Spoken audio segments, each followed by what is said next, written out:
up? It's your boy King Life. Like you all know, I work as a consultant at Honda, and everyone asks me this question: hey Manish, what's the difference between lease and finance?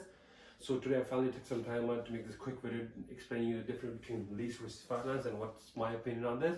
So let's get started. So in this video, I'm just going to talk about the car which is worth approximately $30,000. That's an average car you can buy in Canada.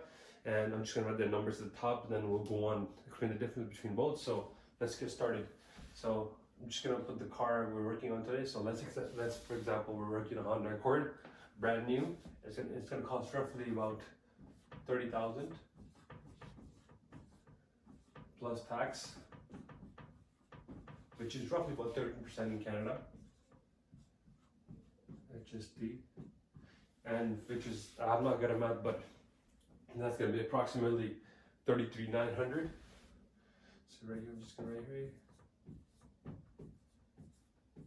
Alright, so let's get started. So on lease, how it works, that average Canadian, they lease the car for about roughly 48 months. That's 4 years. So you lease a car for 48 months,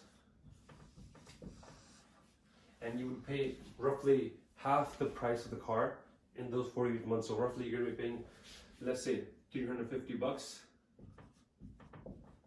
a month for the next 4 years. And later on, if you were to like the car, you could just pay the remaining amount, which is roughly about $16,000. That's going to be a buyout of your car, and you can just buy out the car if you really like the car. And yes, you don't own the car, but you have an option of owning it later on. You can always pay this cash, or you can just finance the car later on for this amount. And we're in finance. Let's say if you were to finance that car for $33,900, you average Canadian, they usually finance the car for 84 months, so that's 7 years. So 84 months, 7 years. And your payment will be for a $30,000 car, roughly looking at around $450 a month. Then again, I'm not good at math, so I'm just gonna give you a rough idea. So $450 a month, and you pay that for the next 7 years. So look at this. You don't own your car until you make the last payment on that 84 months. And ask yourself this question: do you know anyone, or do you think you're going to keep the same car for more than 4 years? Everyone gets bored of their car every now and then. So, you know, in both the cases, you don't technically own your car until you make the last payment, or you have an option to buy out the car here. Alright, let's move to the next example. One of the other reasons why I prefer lease versus finance, look at this, just a quick. So in finance, let's say, again, the same example, you finance the car for $33,900, and 6 months later, you get an accident, right? And you have roughly about $5,000-6,000 of accident claim in your car. Right here, I'll say claim.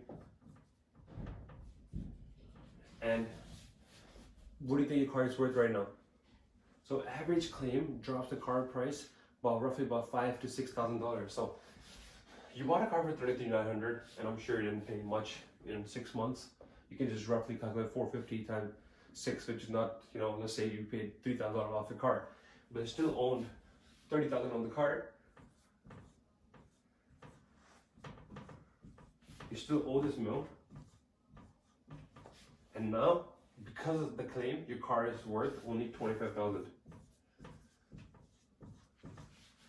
You can keep driving the car with the negative equity, and you're going to be stuck with it for the next 7 years. And even if you want to trade in the car for a new car, you're going to carry over the negative from the claim to the next car.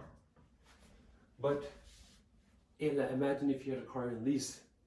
Let's say you financed the car for 48 months, like the previous example. You know, you were paying $350 a month,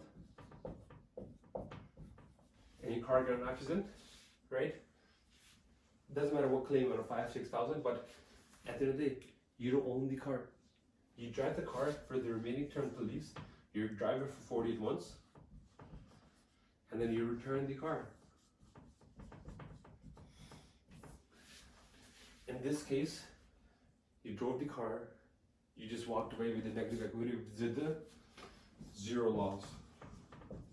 And in both the case, I'm sure you know you took the insurance, and insurance would cover the damages you have on the car. So in both the case, insurance is same, you know, but in this case you were paying less upfront every month. Here you were paying more upfront, $450. So that's one of the reasons I prefer lease versus finance.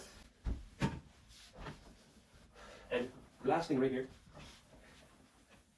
why I absolutely love lease versus finance is because once you finance your car, you're stuck for the 7 years. You're stuck with this amount for the next 7 years. And I'm sure you're gonna grow, you know, you're gonna go ahead in life, you're gonna buy a real estate, you're gonna buy, you know, any property. Finance shows us debt in your credit bureau. You know, when you pull your credit bureau, it shows that you have debt of $33,900. Whereas in lease, you know, your monthly payment was $350 a month. This right here, it's just your monthly liability. If you make more money, you can offset this liability. You know, let's say you make roughly about 100K a year, right? 350 is a really tiny amount of liability. That's just like paying your cell phone bill. So to get a bigger loan for your real estate or for your any property you want to buy in the future, easier to get a new loan approved if you have lease versus finance. Yeah, so this is a quick video I just wanted to make. Thank you all for watching, and if you have any questions, feel free to comment below or email me. I'll put my email in the description, and thank you guys for watching once again and follow me on Instagram. Take care, love you all.